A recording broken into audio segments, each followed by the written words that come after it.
தலைவரோட கூலி படத்தோட ட்ரெய்லர் எல்லாமே பார்த்து முடிச்சிருப்பீங்க. இதை சிம்பிளா சொல்லணும், இதை ட்ரெய்லர்னு சொல்ல முடியாது, ஒரு டீசர் அப்படிதான் நல்லா சொல்ல முடியும். ட்ரெய்லர் மாணிக்கே லோகேஷ் கனகராஜ் பண்ணல.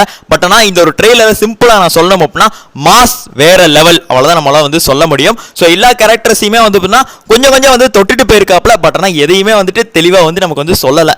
ஸோ அதுதான் லோகேஷ் கனகராஜ் ஸ்பெஷல் இந்த ஒரு படத்துடைய ட்ரெய்லரில் பண்ணி கொடுத்துருக்காப்ல. எங்கே சொல்லியிருந்தாரு எனக்கு ட்ரெய்லர் வெளியிடுறதுலே இன்ட்ரெஸ்ட் இல்லை அப்படின்னு.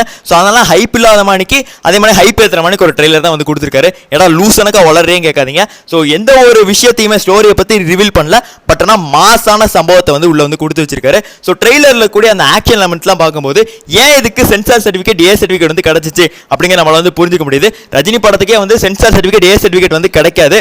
பட் ஆனால் இந்த ஒரு படத்துக்கு கிடைச்சிருக்குன்னா அது காரணம் என்ன அப்படிங்கிறதுக்கான எக்ஸாம்பிள் தான் இந்த ஒரு ட்ரெய்லர் அமைஞ்சிருக்குது. ஸோ ட்ரெய்லர் வேற லெவலில் இருக்கு. இன்னும் ஹிடன் டீடைல்ஸ் எல்லாத்தையுமே நம்ம அடுத்து பார்க்கலாம். அரங்கமே அதிர் இருக்குங்க. ஆனால் ஆடி லான்ச்சில் இந்த ஒரு ட்ரெய்லர் இருக்கு. அதை பற்றி நம்ம பேசுவோம். நன்றி, வணக்கம்.